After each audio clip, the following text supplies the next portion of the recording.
I'm going to show you how to photograph the moon. You don't need a tripod to photograph the moon. It's different than photographing the stars, where of course you do need a tripod.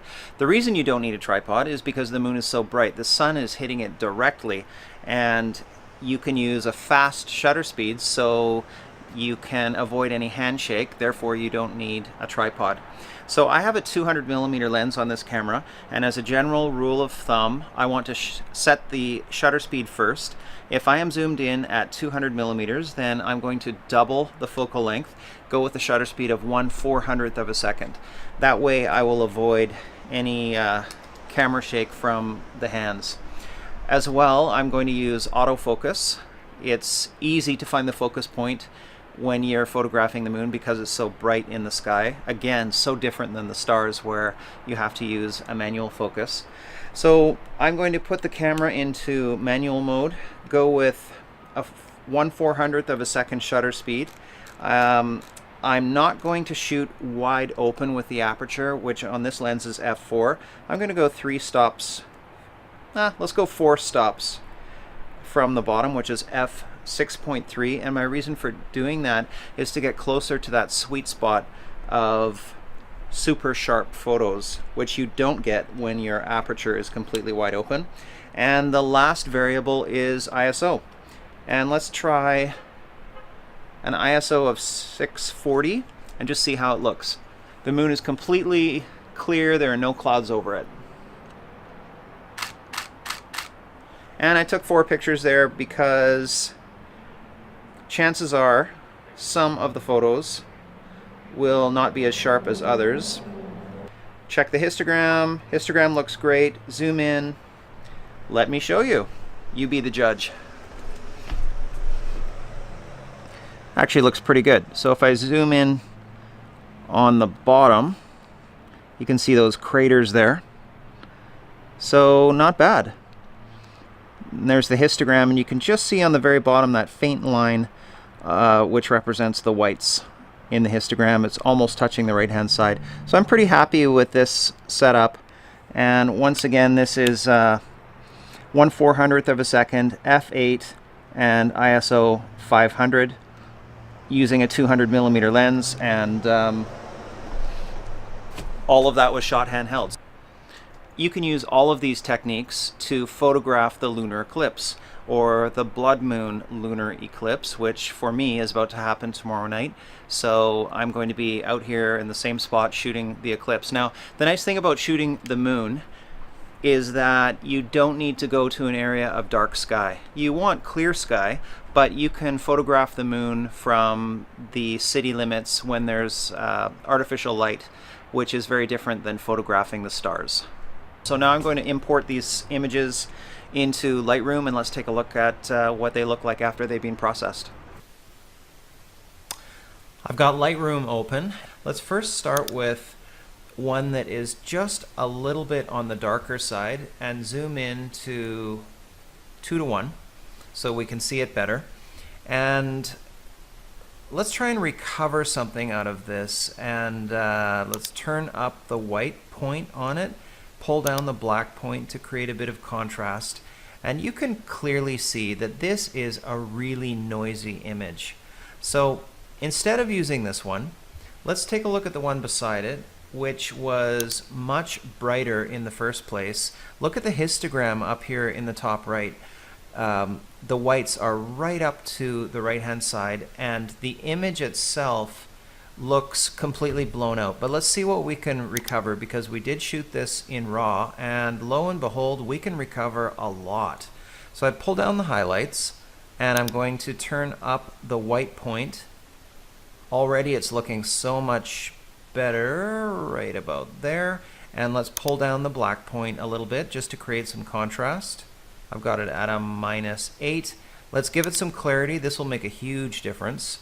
Clarity is like adding contrast to the midtones, and I don't want too much clarity. I want it to still look real, so I'm at a +11 there.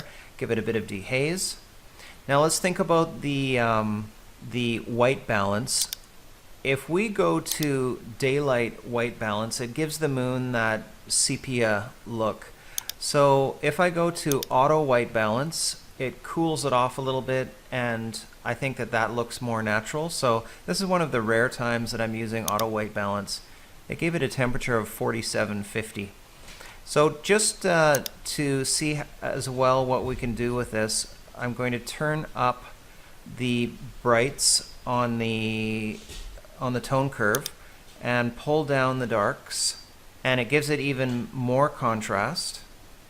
Don't want to give it too much. I might be borderline with too much contrast as it is. I don't want to introduce any color into it, so I'm not going to play with these HSL sliders. And let's see if we can sharpen it up just a bit. See what a 75 does if I put the noise reduction up at 20, and that made a huge difference.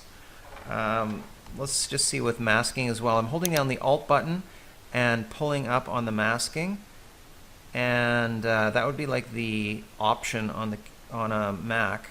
And now everything that is white will be sharpened. Everything that's black will not be sharpened.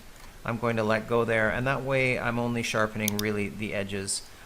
Just see what enabling lens corrections does.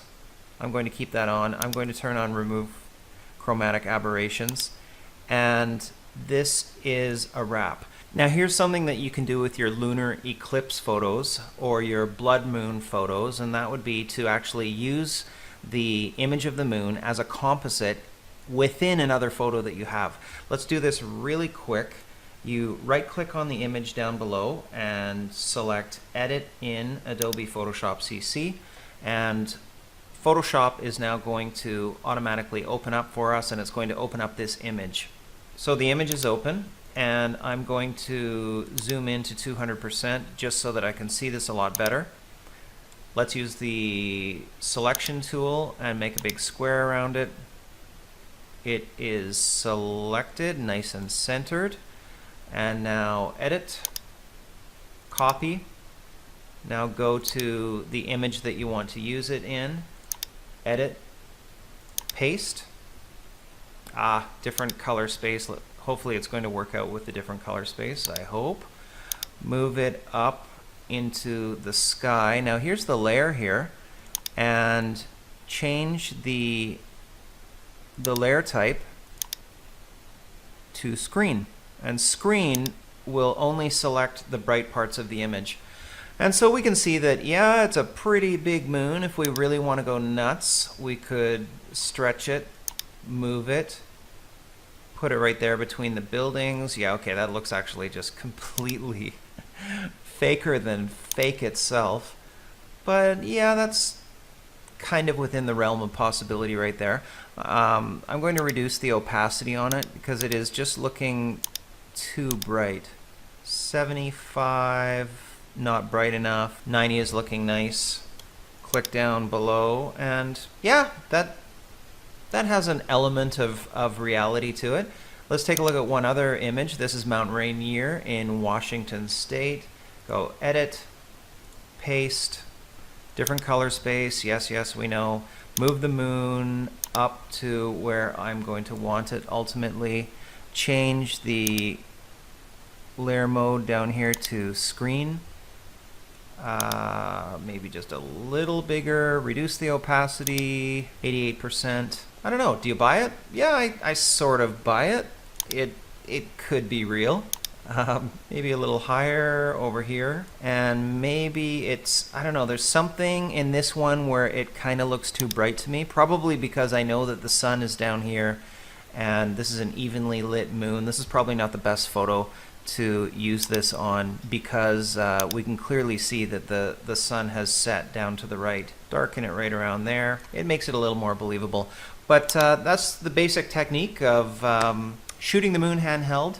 And for me, tomorrow is a lunar eclipse. It's going to be a blood moon, and this is exactly the technique that I'm going to use in order to photograph the moon and process the moon using Lightroom, and then I'm going to make a composite, and I hope that you will too.